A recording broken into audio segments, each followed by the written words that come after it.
Partner का आना जाना फिर जाना, हमें परेशान करना और फिर जाना, हमसे प्यार करना और फिर जाना। हम पार्टनर को समझाने की कोशिश भी करते हैं लेकिन नहीं मानता। जिस इंसान से हम इतना प्यार करते हैं वही इंसान थर्ड पर्सन की वजह से हमें छोड़कर चला जाता है और जब उसका मन करता है आ जाता है। जब हमारा पार्टनर कभी आता है कभी जाता है, कभी ऑफ कभी ऑन, कभी ऑफ कभी ऑन, कभी बस ये मानो कि एक मामला ऐसा बन जाता है ऑन ऑफ सिस्टम। अब एग्जांपल के लिए समझिए, अगर आपके पास कोई मोबाइल है और कभी बंद हो जाता हो कभी चल जाता हो, वो कब बंद हो जाएगा कब चालू हो जाएगा आपको पता नहीं। क्या ऐसे मोबाइल को आप चलाना पसंद करोगे? क्या ऐसे इंसान के साथ आप रहना पसंद करोगे? अगर आपको लगता है कि ऐसा इंसान मेरे साथ रहेगा और मेरे साथ परमानेंटली मुझे खुशी दे सकता है तो आप गलत सोच रहे हैं, तो आप गलत दिशा में जा रहे हैं। दोस्तों, अगर आपका पार्टनर किसी तीसरे इंसान के साथ भी है और आपके साथ भी है, जब उसका मन करता है वो आपके साथ आ जाता है, जब उसका मन करता है वो किसी दूसरे के साथ चला जाता है, तो ऐसी सिचुएशन में हमें क्या करना चाहिए? हमें क्या डिसीजन लेना चाहिए? क्या ऐसे इंसान को सबक सिखाना चाहिए या नहीं सिखाना चाहिए? ऐसे इंसान को परमानेंट छोड़ देना चाहिए या नहीं छोड़ना चाहिए? या हमें अपनी लाइफ पर फोकस करना चाहिए? तो आज की मेरी वीडियो का टॉपिक है, यदि हमारा पार्टनर हमारे साथ रहते रहते भी किसी तीसरे इंसान को वैल्यू देता है या किसी तीसरे इंसान के साथ रिलेशनशिप में है। आपने कई बार देखा होगा कि हमारा पार्टनर ना तो हमें ही छोड़ता है और ना सामने वाले इंसान को छोड़ता है। तो उस सिचुएशन में क्या किया जाए? उस सिचुएशन में रहेगा बेहतर कि या तो उस इंसान को छोड़ो या अपने आप को सीधा लेकर चलो, यानी अपने आप पर फोकस करो। अब ध्यान से मेरी बात को सुनो। एक्चुअली दोस्तों, जिस इंसान के साथ हम रिलेशनशिप में हैं और हमें लगता है कि वो इंसान हमारे साथ रहेगा, वो इंसान हमारे साथ परमानेंट रह सकता है, शायद नहीं। वो इंसान हमें आज नहीं कल छोड़कर जाएगा। और मैं ये बात अपने दिमाग से नहीं कह रहा हूँ, मैं वो चीज़ आपको बता रहा हूँ जो आपने मुझे बताई है। मैंने कितने ही रिलेशनशिप की काउंसलिंग की है और उस काउंसलिंग से जो मुझे एक्सपीरियंस मिला है वो एक्सपीरियंस आपको मैं बता रहा हूँ। जिस इंसान पर आज इतना विश्वास आप करे बैठे हैं कि इंसान कहीं नहीं जाएगा मुझसे दूर, जिस दिन वो इंसान उस इंसान के साथ कंफर्ट हो गया, यानी थर्ड पर्सन के साथ कंफर्ट हो गया, फिर आप चाहे जितने समझदार बन लेना, फिर चाहे आप जितने अक्लमंद बन लेना, आप उस इंसान का कुछ नहीं बिगाड़ सकते। उस इंसान को कभी भी अपनी लाइफ में आप ला ही नहीं सकते। आप उस इंसान को मेरे पास, यानी मानो कि आप किसी के साथ भी नहीं टिक सकते। मैं सच बता रहा हूँ आपको, आप चाहे जितने समझदार बंदे हो उस इंसान को अपनी लाइफ में कभी ला ही नहीं सकते। चाहे आप जितने समझदार हो, जितने चाहे टेक्निकल हो, मैं सच बता रहा हूँ आपको। और ये चीज़ें आपको बहुत बेहतर तरीके से अगर समझना चाहते हैं तो वीडियो को लास्ट तक देखना। तो चलिए दोस्तों, वीडियो को शुरू करते हैं और ध्यान से बस बात। एक्चुअली दोस्तों, जब रिलेशनशिप में हम आते हैं तो हम पूरा फोकस पार्टनर के ऊपर करते हैं, पूरी लाइफ का फोकस पार्टनर के ऊपर कर लेते हैं। हम समझ रहे हैं? हम पूरा फोकस पार्टनर के ऊपर कर लेते हैं, लेकिन पता ही नहीं रहता हमें कि ये सब हो क्या रहा है, ये सब चल क्या रहा है, कभी भी हमें पता नहीं रहता है। अब ध्यान से समझना मेरी बात को। एक्चुअली दोस्तों, जिस इंसान से हमने प्यार किया है, जब वही इंसान हमें हर्ट करता है तो हम अंदर ही अंदर टूट जाते हैं। हम उसे समझाने की कोशिश भी करते हैं लेकिन कुछ होता ही नहीं। हम उसे बहलाने की कोशिश भी करते हैं तो भी कुछ नहीं होता है। कई बार तो हम उसके पैरों में भी गिर जाते हैं लेकिन कोई फ़र्क उसको पड़ता नहीं। और जब उसको फ़र्क नहीं पड़ता है तो हम अंदर ही अंदर घुटना शुरू कर देते हैं, अंदर ही अंदर टूटना शुरू कर देते हैं। अब हाँ दोस्तों, अगर आप मुझसे बात करना चाहते हैं तो व्हाट्सअप नंबर दिया हुआ है, उस व्हाट्सअप नंबर पर आप अपनी कॉल बुक करा सकते हैं और आप मुझसे बात कर सकते हैं। आप कभी भी बात कर सकते हैं, व्हाट्सअप नंबर दिया हुआ है। लेकिन ब्रदर, वो पेड कॉल है। उस पेड कॉल नंबर पर आप अपनी पहले कॉल बुक कराएंगे और आप मुझसे बात करेंगे, आपकी प्रॉब्लम का 100 to 100% सोल्यूशन मिलेगा। और हाँ दोस्तों, कई बार ऐसा भी होता है कि हमारे रिलेशनशिप टॉपिक अलग अलग होते हैं। ब्रेकअप का टॉपिक हो सकता है या फिर मैरिड लाइफ से रिलेटेड हो सकता है, या कई बार ऐसा होता है कि हम जाने अनजाने कुछ ऐसे रिलेशनशिप में आ जाते हैं जिन रिलेशनशिप का हमें भी नहीं पता होता है कि रिलेशनशिप में हमें मिलने वाला क्या है, और इस रिलेशनशिप से हमें वैल्यू मिलेगी या हम खुद में टूट जाएंगे, या इस रिलेशनशिप से हम अपने आप को स्ट्रॉन्ग कर पाएंगे, कुछ भी हमें पता नहीं होता है। हम बार बार उस रिलेशनशिप में घुसे जाते हैं और वो पार्टनर हमसे दूर जाता रहता है। अब ध्यान से मेरी बात को सुनना है प्रथम, अब जो मैं आपको बताऊंगा, लेकिन काउंसलिंग लीजिए और अपनी प्रॉब्लम का सॉल्यूशन पाइए, बेहतर सॉल्यूशन आपको मिलेगा। चलिए दोस्तों, मैंने आपको बताया है कि जब थर्ड पर्सन हमारे रिलेशनशिप में होता है तो हम चाहकर भी उसको नहीं निकाल पाते, हम चाहकर भी अपने आप को स्ट्रोंग नहीं कर पाते हैं। आप जानते हैं कि जब हमारा पार्टनर हमारे साथ भी रहता है और दूसरे इंसान के साथ भी रहता है तो ऐसा क्यों होता है? एक्चुअली वो चीज़ हम नहीं समझ पाते हैं जो हम जानते हैं। वो अपने आप को पूरे तरीके से स्ट्रोंग नहीं कर पाया। आया समझ में? जैसे हम एक दुकान करते हैं और हमारी दुकान पर कोई बंदा प्रैक्टिस के लिए आता है, वो 1 दिन के लिए आता है, 2 दिन के लिए आता है, लेकिन हम उसे डांट रहे हैं या हमारे साथ डेली फाइट कर रहा है। हम उसको काम बताते हैं तो बहस करने लगता है, हम उसको बार बार समझाते हैं तो भी बहस करने लगता है। वो कहता है मुझे रहना ही नहीं है। लेकिन जिस दिन वो अपनी दुकान को सही से कर लेगा, जो अपना वो काम जानता है उस काम पर बैठ जाएगा, उस दिन वो आपको छोड़ देगा, आप चाहे जितने समझदार हो। ब्रदर, यहाँ पर ऑन ऑफ वाला सिस्टम ये है कि जिस दिन इस इंसान को उस इंसान के साथ यानी थर्ड पर्सन के साथ कंफर्ट होने लगेगा और आपके ऊपर से विश्वास खत्म हो जाएगा और उस इंसान के ऊपर विश्वास हो जाएगा, तो आपको पता भी नहीं चलेगा कि रिश्ता कब खत्म हो गया। आपको ये भी नहीं पता लगेगा कि रिश्ता कब टूट गया है, कब रिलेशनशिप खत्म हो गया है। ये इंसान आपकी लाइफ से पता नहीं कब खत्म हो जाएगा और कब ये आपसे बोलने लगेगा नहीं नहीं मुझे तो इरिटेशन हो रहा है आपके साथ, मुझे अच्छा ही नहीं लगता आपके साथ, अगर मुझे अच्छा लगता तो मैं आपके साथ रहती ना, मुझे इंटरेस्ट ही नहीं है आप में, ऐसा बोलने लगेगा। और फिर आप चिल्लाएंगे, फिर आप कहेंगे सर मैं क्या करूं। तो इससे बेहतर है उस इंसान से परमानेंटली सॉल्यूशन मांगिए। उस इंसान को परमानेंटली बोलिए कि या तो रहिए मेरे साथ या फिर किसी और के साथ, या तो परमानेंट मेरे साथ रहिए या फिर परमानेंट मुझे छोड़ दीजिए। समझ रहे हैं आप मेरी बात को? ये चीज़ तो आपको बोलना पड़ेगा ना। ये ऑन ऑफ वाला सिस्टम नहीं चलेगा। और ऑन ऑफ वाला सिस्टम अगर बंद करना चाहते हैं तो एक ही रास्ता है, एक ही रास्ता है। ये जो 3 पॉइंट मैं आपको बताऊंगा, उस इंसान से बिना बात किए भी आप उस इंसान को सही कर सकते हैं, इस रिश्ते को सोल्व कर सकते हैं, इस रिश्ते को बेहतर बना सकते हैं, इस बेहतर रिश्ते को और बेहतर कर सकते हैं। बस ध्यान से सुनना। सबसे पहला पॉइंट देखो ब्रदर, ऑन ऑफ वाला सिस्टम बस एक ही कंडीशन में आता है और थर्ड पर्सन भी एक ही कंडीशन में आता है। ऑन ऑफ वाला सिस्टम मैं बताता हूँ क्यों आता है।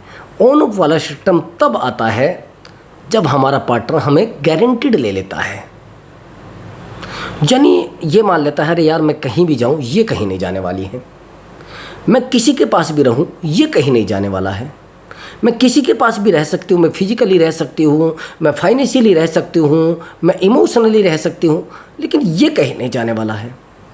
जब ऐसा होता है ना रिश्तों में, तो फिर सामने वाला इंसान गेम खेलना शुरू करता है और अपने आप को इंजॉय लाइफ में लेकर जाता है, अपनी लाइफ को इंजॉय करना शुरू कर देता है। हम उसे समझाने की भी कोशिश करते हैं कि यार एक बात तो बताइए, आप मुझे क्यों नहीं समझना चाहते। आपने देखा होगा कि जिन लोगों का ब्रेकअप होता है ना, वो हर मुमकिन कोशिश करते हैं। और कमाल की बात ये भी है कि जब ब्रेकअप होता है तो हम ये सोचते हैं कि ऐसा तो हमने कभी सोचा ही नहीं था। मैंने बहुत सारे रिलेशनशिप की काउंसलिंग की है, उनमें एक ही क्वेश्चन आता है कि सर हमें आज तक ये नहीं पता लग पाया कि उस इंसान ने हमें छोड़ा क्यों है, वो इंसान हमसे दूर गया क्यों है, उस इंसान को मेरे बारे में सोचना नहीं है क्या सर? क्या उस इंसान को ये एहसास नहीं होता है कि मैं भी उसके साथ रहना चाहती हूँ, मैं भी उसके साथ रहना चाहता हूँ? क्या सर उस इंसान को एहसास नहीं होगा? क्या सर उस इंसान को पता नहीं होगा? क्या सर उस इंसान को दर्द नहीं होगा? दोस्तों अगर आपको ऐसा लग रहा है ये गलत है। उसको दर्द होता है, लेकिन वो अपने आप को मैनेज करने के लिए एक अलग रिलेशनशिप में है। जिस समय उसको दर्द होता है तो उससे फिजिकल हो जाता है। अब आपको भी तो आदत ही लगी है ना उसकी। अगर आप कहेंगे प्यार है, तो प्यार में कहाँ इतनी तकलीफ़ होती है, आपको आदत लगी है उसकी। और आदत लगी है तो एक बार बात कर लेता है तो आपके सारे दर्द ख़त्म हो जाते हैं। वहीं पर अगर आपके पास बहुत पैसा है तो उससे सुकून आपको नहीं होगा। अगर आपके पास एक बेहतर ज़िंदगी है उससे भी आपको सुकून नहीं होगा। लेकिन अगर इसका एक मैसेज आ जाए तो आप बेहतर तरीके से हंसने लगते हैं, खुश होने लगते हैं, आपकी लाइफ पर अच्छे से फोकस होने लगता है। अब ध्यान से मेरी बात को सुनना जो मैं आगे बताने वाला हूँ। जिस इंसान को आप संभालना चाहते हैं, पहले तो एक शब्द है जो मैंने आपको बताया, फॉर गारंटीड, इसको हटाइए कैसे भी करके। एक्चुअली जब हम किसी इंसान के साथ रिलेशनशिप में आते हैं तो हम फोकस ज़्यादातर उसी इंसान के ऊपर करते हैं। ये लॉयल्टी है और लॉयल्टी लोगों को पसंद नहीं है।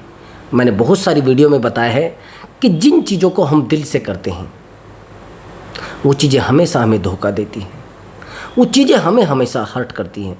अभी एग्जांपल के लिए समझना, अगर किसी को 4 बेटे हैं और 4 बेटों में से एक बेटे से सबसे ज़्यादा प्रेम किया जाता है, सबसे ज़्यादा लव किया जाता है, सबसे ज़्यादा वैल्यू दी जाती है, सबसे ज़्यादा उसकी देख रेख की जाती है, लेकिन सच बात तो ये है वही हर्ट करेगा, वही चीट करेगा, वही दर्द देगा।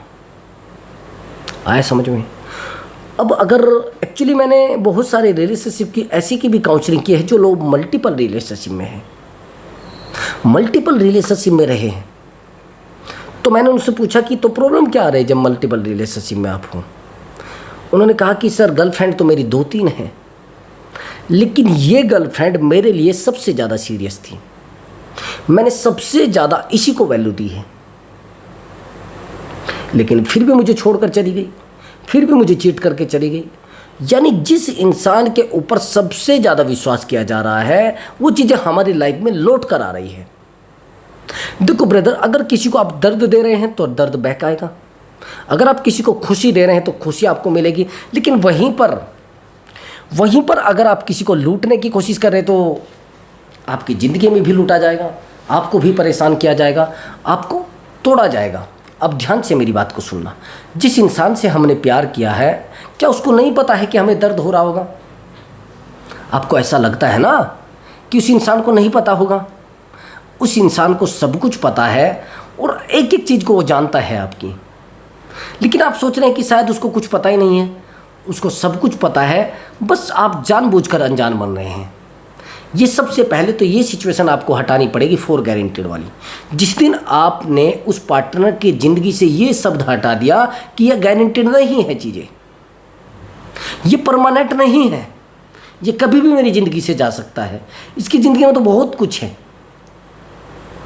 देखो, जो इंसान कुछ भी करना जानता है उसको आप तोड़ ही नहीं सकते हैं। जो इंसान हर स्थिति में अपने आप को स्ट्रोंग कर सकता है आप उसे तोड़ भी नहीं सकते हैं। आप चाहे उसको छोड़कर भी चले जाएं, आप चाहे उसकी दुनिया से भी अलग चले जाएं। जिस इंसान को हर परिस्थिति में जीने की आदत है, हर परिस्थिति से लड़ने की हिम्मत है, हर सिचुएशन को हैंडल करने की हिम्मत है, हर प्रॉब्लम का सॉल्यूशन जानने की हिम्मत है, हर प्रॉब्लम के सॉल्यूशन को सेकंडों में कर देता है, तो आप उसे तोड़ नहीं सकते हैं। एग्जाम्पल के लिए, अगर कुछ इंसान होते हैं जिनको आप इमोशनली तोड़ने की कोशिश करोगे, लेकिन वो इमोशनली ऑटोमेटिक लोगों को जानता है, लोग कितने इमोशनल होकर मुझे हर्ट कर सकते हैं, लोग कितना इमोशनल होकर मुझे तोड़ सकते हैं, वो आपसे कभी दिल लगाएगा नहीं। वो एक्चुअली इमोशनली स्ट्रोंग है, और जो लोग इमोशनली स्ट्रोंग होते हैं वो सच में बेहतर लोग होते हैं। वो चीट तो आपको करेंगे नहीं, लेकिन वहीं पर अगर आप सोच रहे हैं कि उनको हर्ट कर दे, नहीं, ये नहीं हो पाएगा। इसलिए अगर इस तरीके के लोगों से आपका रिलेशन है तो बेहतर है आप अपने आप को मैनेज कर लें। उनको मैनेज करने की कोशिश करोगे तो कुछ भी आप उनका बिगाड़ नहीं पाओगे। अब दूसरी सिचुएशन, फाइनेंशियल, उसको तोड़ नहीं पाओगे, और इमोशनल तो आप तोड़ भी सकते हैं थोड़ा बहुत, लेकिन फाइनेंशियल तो आप उसको तोड़ ही नहीं पाओगे। चलो मान लिया जाए आपने उसका कुछ पैसा भी लेकर आप भाग गए, क्या होगा? दोबारा कमा लिया जाएगा। तीसरा, आपने सोचा कि मैं फिजिकली उसको तोड़ दूंगा। फिजिकल तो सबसे ज़्यादा अवेलेबल है चीज़ें, सबसे ज़्यादा अवेलेबल है चीज़ें। फिजिकल कहीं भी जाकर आप कर सकते हैं, कहीं भी जाकर अपने आप को फिजिकल अपने आप स्ट्रॉन्ग कर सकते हैं। तो ये चीज़ें कहाँ तोड़ पाएंगे आप? इसलिए किसी ऐसे इंसान से अगर आपका रिलेशनशिप है, जो इंसान सच में इमोशनली, फिजिकल और फाइनेंशियली स्ट्रोंग है, उसको तोड़ना बड़ा मुश्किल है। लेकिन यहाँ पर एक सिचुएशन आ जाती है। दूसरा जो मैंने आपको बताया है, पहला मैंने आपको बता दिया फॉर गारंटीड, अब दूसरा एफर्ट। देखो, ऑन ऑफ वाला सिस्टम तब आता है जब हमेशा हम एफर्ट लगाते हैं। रिश्तों को निभाने के लिए एफर्ट हम लगा रहे हैं, कमा कर भी हम दे रहे हैं, खाना भी बनाकर हम दे रहे हैं, उसके साथ झगड़ा भी हम कर रहे हैं, फिर मना भी हम रहे हैं, फाइट भी हम ही कर रहे हैं, सॉरी भी हम ही कर रहे हैं। और यानी वो पूरे तरीके से प्ले बॉय है। अब सीरियस बंदे हैं। अब सीरियस बंदा प्ले बॉय को कैसे हैंडल कर पाएगा? नहीं कर पाएगा ना। उसका रीज़न ये है कि प्ले बॉय को तो पता है गेम है, लेकिन प्ले बॉय को भी एक जगह पे हैंडल किया जा सकता है, आदत। और आदत आप डाल नहीं सकते हैं। आदत इतनी खतरनाक होती है, इतनी खतरनाक होती है, जो ऐसे भी जिसे कहते हैं ना, कितने महान, कितने स्ट्रोंग बंदे को भी जीरो कर सकती है। जैसे एक हाथी होता है, उसको एक रस्से में बांधा जाता है और उसको पता होता है कि रस्सा मेरे लिए बहुत हैवी है, मैं इसको तोड़ नहीं सकता। उसके दिमाग में बिठा दिया जाता है, एक मेंटलिटी बना दी जाती है, एक आदत उसकी डेवलप कर दी जाती है कि आपको इस रस्से से बंधना है। ठीक है, तो यहाँ पर क्या होता है कि जब आदत किसी के साथ डेवलप कर दी जाती है, चाहे वो कितना भी स्ट्रोंग बंदा है, तो उसको जीरो कर सकते हैं। नहीं तो आप जानते हैं हाथी कितना ताकतवर होता है, कितना स्ट्रोंग होता है। अगर वो चाहे तो उस रस्से को सेकंडों में तोड़ सकता है, लेकिन एक आदत उसको डाल दी गई है कि भैया देखो, आप ताकतवर नहीं है, आप इस रस्सी से रुके हो। ऐसे ही आपको रोका गया है आदत बनाकर। ऐसे ही आपके साथ पॉसिबिलिटी देखी गई है कि कहाँ तक पॉसिबल है चीज़ें। लास्ट स्टेज पे लाकर आपको जीरो कर दिया गया है, आपके माइंड को कंट्रोल कर लिया गया है। तो इस कंट्रोल जो माइंड आपका किया गया है, इसको रोकिए पहले। उस ऐसे इंसान को भी रोका जा सकता है जो बहुत स्ट्रोंग होता है। अब यहाँ पर एफर्ट, आप रात दिन एफर्ट लगाए जा रहे हैं, कहीं यार ये चली ना जाए, कहीं यार ये चला ना जाए, कहीं ऐसा ना हो जाए कि अपनी लाइफ में जाकर ये खुश रहने लगे, मैं फिर अकेला रह जाऊं। ये जो आप रात दिन एफर्ट लगाए जा रहे हैं ना, ये रट लगाए जा रहे हैं कि यार तू कल मुझे छोड़ भी सकता है, तू कल मुझसे दूर भी जा सकता है। मैंने देखा है कि जिन रिश्तों में ज़्यादा कहा जाता है कि तू छोड़ सकता है मुझे, तू मुझसे दूर जा सकता है, तू मुझसे अलग हो सकता है, तू मेरी ज़िंदगी को बर्बाद कर सकता है, मुझे आइडिया है कि तू मुझे छोड़ कर जाएगा। मैंने देखा वही जाते हैं पहले, वो पहले जा रहे हैं। देखो, जिनको डूबने की आदत होती है वो पहले डूबते हैं, जिनको भागने की आदत होती है वो पहले भागते हैं। और जो स्ट्रोंग बंदा है वो कभी कहता ही नहीं कि आप जाएंगे या मैं जाऊंगा, आप मुझे छोड़ोगे या नहीं छोड़ोगे। एक्चुअली जो चीज़ें हम अपने आप को वाइब्रेट करते हैं, जो चीज़ें हम यूनिवर्स को भेज रहे हैं, वो चीज़ें हमारे पास आना शुरू हो जाती। एग्जाम्पल के लिए समझ रहा हूँ, हम चाहते हैं कि हमारी लाइफ में परमानेंट प्यार रहे। हमारे पास प्यार आता है और उसको हम क्या करते हैं, उसको भेज देते हैं वापिस। हम बार बार क्वेश्चन करने लगते हैं अपनी लाइफ से कि यार ये पता नहीं इंसान मेरे साथ रहेगा या नहीं रहेगा, ये इंसान पता नहीं मुझे छोड़कर जाएगा, क्या करेगा, ये इंसान पता नहीं मुझे चीट करेगा, क्या करेगा, मुझे लग रहा है चीटर है। यानी वो इंसान अगर बहुत बेहतर भी बनना चाह रहा है तो हमने यूनिवर्स को एक मैसेज भेज दिया है कि ये वाकई में ही चीटर है। आए समझ में? मैंने देखा है चीटर से चीटर लोग प्यार में आकर ओरिजिनल बन जाते हैं, बहुत बेहतर बन जाते हैं। मेरे पास एक काउंसलिंग आई थी, बहुत बेहतर काउंसलिंग थी और सच में बहुत बेहतर काउंसलिंग थी।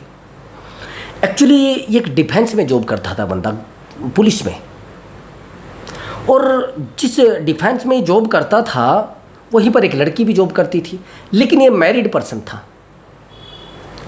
अब इसने कहा कि सर एक्चुअली मैं बहुत ज़्यादा ड्रिंक करता था और उसी समय मुझे एक लड़की मिली जो यहाँ पर जॉब करती थी और वो अनमैरिड थी, मैं मैरिड था।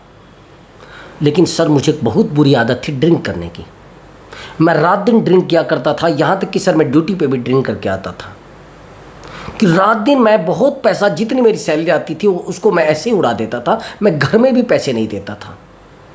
लेकिन कमाल की बात यह है कि सर जब वो मेरी लाइफ में आई, उसने मुझे कहा, जब शुरुआत में वो मुझे मिली, कि आप ड्रिंक मत किया करो, उस समय तो मैं उसकी बात को इग्नोर कर गया कि शायद ये बहुत बड़ी बात नहीं है। तो उस समय जब मैंने उसको इग्नोर किया तो उसने यही शब्द दोबारा बोला जब वो मुझे मिली। तो उसके बाद सिचुएशन ये आई कि मैंने उसको कहा कि आप क्यों इतना टेंशन ले रहे, पी रहा हूँ तो मैं पी रहा हूँ, मैं अपने पीछे की पी रहा हूँ, अपने पैसे को मैं खर्च कर रहा हूँ, तो क्या आपका लेना देना है? मेरा पैसा खर्च हो रहा है, आपका क्या लेना देना है इससे? तो उसको बड़ा हर्ट हुआ। उसने कहा ठीक है पीजिए, लेकिन उसके बाद मुझे भी हर्ट हुआ। कुछ टाइम के बाद मुझे उससे एक लगाव सा हुआ, एक अटैचमेंट सा हुआ, और मैंने जाकर सॉरी बोल दी। और सर कमाल की बात यह है कि मैं उससे एक फ्रेंडशिप में आ गया, और फ्रेंडशिप में आने के बाद उसने कहा कि मैं रिलेशनशिप में आपके साथ तब आऊँगी जब आप ये ड्रिंक करना छोड़ दोगे। और सर ये आज की बात है, और उस दिन की बात, मैंने आज तक ड्रिंक करी ही नहीं। सर मुझे 5 साल हो गए, मेरे ऊपर बहुत ज़्यादा कर्ज था, वो सब कर्ज मैंने छोड़ा है, वो सब कर्ज मैंने ख़त्म कर दिया है उस लड़की के मेरी ज़िंदगी में आने के बाद। सर मैंने बहुत ज़्यादा स्ट्रगल किया है उसके बाद। उससे पहले तो मैं पागल था सर, उस लड़की ने जो मुझे दिया है वो कहीं से नहीं मिला है सर। और सर वो आज मुझसे दूर जा रही है, मैं उसको समझाने की कोशिश भी कर रहा हूँ, मैं सर टूट रहा हूँ, पता नहीं सर क्या हुआ। और सर कमाल की बात, मुझे एक बहुत बड़ी बात पता लगी है कि सर वो पहले से उस लड़के से बात करती है। सर दिक्कत वो नहीं है वो शादी कर रही है, लेकिन प्रॉब्लम ये है सर वो पहले से उससे बात कर रही है। सर अगर उसको उसी को चाहना था तो मुझे क्यों? अब कमाल की बात यहाँ पर एक देखिए, मैंने आपको बताया है कि प्यार बड़ा कमाल की चीज़ है। वहाँ पर आप किसी से कुछ आदत लगा सकते हैं, किसी से आदत छुड़वा भी सकते हैं। प्यार में इतने ज़्यादा लोग हदें पार कर जाते हैं कि वो अपनी एजुकेशन को छोड़ देते हैं। मेरा एक फ्रेंड है, उसने खुद की एजुकेशन छोड़ दी थी, खुद की लाइफ को ठोकर मार दी थी प्यार के चक्कर में। ना तो प्यार मिला ना उसको एजुकेशन मिली, लेकिन अब ठीक है, वो जैसे प्यार को छोड़ा एजुकेशन दोबारा लेने लगा, अब गवर्नमेंट जॉब में भी है। लेकिन होता क्यों है ऐसा? ये प्यार नहीं है जो आप समझ रहे हैं, ये एक आदत है। प्यार तो हमें खुशी देता है, प्यार तो हमें स्वतंत्रता देता है, प्यार तो हमें फ्रीडम देता है, लेकिन हम कर क्या करें? आज ये वासना है, ये प्रेम है, फिजिकल है, इसको मानते हैं हम। लेकिन आज के टाइम में प्रेम फिजिकल के बिना संभव नहीं है। आज के टाइम में जो लड़के ये बोल रहे हैं ना कि अरे सर ये फिजिकल कोई नहीं है, देखो ब्रदर, मेरे पास कुछ ऐसे भी रिलेशनशिप आए हैं जिनको 16 ईयर हो गया है, जिनको 15 ईयर हो गए हैं। लेकिन मैंने पूछा कि आप रिलेशनशिप में तो हैं लेकिन फिजिकल नहीं हुए? नहीं सर, आज तक हम फिजिकल उससे हुए नहीं हैं। आज तक सर मैं फिजिकल ही नहीं हुआ उससे। सर प्लीज़ मुझे कुछ गाइड करिए सर, मैं आज तक फिजिकल नहीं हो पाया। अब कमाल की बात यह है, जो लड़की इधर फिजिकल होना चाहती थी अब वो दूसरी तरफ फिजिकल हो जाती है, तो और ज़्यादा अटैचमेंट बढ़ जाता है। अंतर बताता हूँ क्या है ब्रदर, देखो मेल और फीमेल में एक ज़मीन आसमान का अंतर होता है, एक शब्द में और एक जीवन में। मैं बताता हूँ कैसे। एक्चुअली अगर एक मेल किसी से प्यार करता है तो उसी से प्यार करता है, वो चाहे सारी दुनिया से फिजिकल हो जाए, प्यार उसी से करेगा। लेकिन वहीं पर एक फीमेल किसी से अगर फिजिकल हो जाती है तो प्यार करने लगती है उससे। ये डिफरेंस है और ये ज़मीन आसमान का डिफरेंस है। मेरे पास एक कॉल आई थी अभी 3-4 दिन पहले, उसने कहा कि सर मैं जिस लड़की से प्यार करता हूँ उसके अलावा मैं किसी के पास जा भी नहीं पा रहा हूँ। मैंने कोशिश भी की है लेकिन मैं उस तरीके से अपने आप को डेवलप कर ही नहीं पा रहा हूँ, उस तरीके से अपने आप को प्रिपेयर कर ही नहीं पा रहा हूँ। क्या है सर ये? मैंने कहा यही तो प्रेम है और क्या है, ये वासना नहीं है, ये प्रेम है। इसलिए मैंने कहा है कि ऑन ऑफ वाले लोगों को वहीं पर छोड़ दीजिए, एफर्ट लगाना बंद करिए। और एफर्ट अगर आप लगा रहे हैं तो रिश्ता ऑन ऑफ में ही रहेगा। तो इसलिए आपको थोड़ा डिस्टेंस बनाना है, और डिस्टेंस बनाने के बाद उस इंसान से कम 15 दिन की गैप कर दीजिए। और 15 दिन का गैप करने के बाद उस इंसान को आप जीरो कर सकते हैं। बार बार उसके कॉल आएंगे, मैसेज आएंगे, आप उसको बिल्कुल भी मत बताना, और आपकी हवा तक भी उसके पास नहीं जा पाए। बिल्कुल डेवलप, बिल्कुल शांत और बिल्कुल पॉजिटिव और बिल्कुल फिटनेस से बन जाना। 15 दिन में आप अपने आप को पूरे तरीके से फिटनेस से जोड़ लेना। कैसे भी करके फिजिकल क्वालिटी ज़्यादा रखना है और मेंटली तो स्ट्रॉन्ग बनना ही है, फिजिकली भी आपको अपने आप को स्ट्रॉन्ग बनाना पड़ेगा। अगर आप फिजिकली स्ट्रॉन्ग अपने आप को नहीं बनाएंगे तो चीज़ें ऑटोमेटिक आपके हाथ से छूटती चली जाएंगी और बिगड़ती चली जाएंगी, आपको पता भी नहीं चलेगा कि कब रिश्ता बिगड़ गया है। इसलिए मैं बार बार आपको कह रहा हूँ कि ब्रदर शांत शांत शांत, बहस नहीं। 15 दिन के लिए बस 15 दिन का गैप दे दीजिए, ऑन ऑफ का सेकंडों में मामला सुधर जाएगा। अब ये दूसरी बार ऑन ऑफ का सिस्टम नहीं करेगी। अगर कोई थर्ड पर्सन है और वो भी निकल जाएगा, ये भी मैं सच बता रहा हूँ, मैंने बहुत सारे थर्ड पर्सन को निकाला है, बहुत सारे। तो इसलिए मैं कह रहा हूँ ऑन ऑफ के सिस्टम को बिल्कुल बंद कर दीजिए और थर्ड पर्सन बिल्कुल निकलेगा। लेकिन आपको थोड़ा स्ट्रोंग रहना पड़ेगा, आपको थोड़ा अपने आप को स्ट्रोंग लेकर चलना पड़ेगा और बिहेवियर आपका बिहेवियर भी स्ट्रोंग होना चाहिए। अगर कभी टाइम टू टाइम बात आपकी हो जाए तो आपके बिहेवियर में चीज़ें प्रैक्टिकली होना चाहिए। आपको प्रैक्टिकली करके दिखाना कि सच में मैं आपसे दूर जा रहा हूँ, सच में भी इस रिश्ते में मैं नहीं रहना चाह रहा हूँ। ये चीज़ आपको प्रैक्टिकली करके दिखाना पड़ेगा और नहीं करके दिखाएंगे तो चीज़ें आपके हाथ से ऑटोमेटिक छूट जाएंगी, फिर आप उस इंसान को सज़ा नहीं दे सकते हैं। अब क्या करना है, प्रैक्टिकली करना है। अगर उसको शो कराना है प्रैक्टिकली, अगर उससे दूर जाना है प्रैक्टिकली, माइंड से नहीं, प्रैक्टिकली भी करना है और माइंड से भी करना है, सब चीज़ें जोड़कर तब करना है। अगर दोस्तों आपको हमारी वीडियो अच्छी लगी है तो वीडियो को लाइक करें और चैनल को जरूर सब्सक्राइब करें। मैं मिलता हूँ अगली वीडियो में एक बेहतर वीडियो के साथ और एक बेहतर टॉपिक के साथ दोस्तों।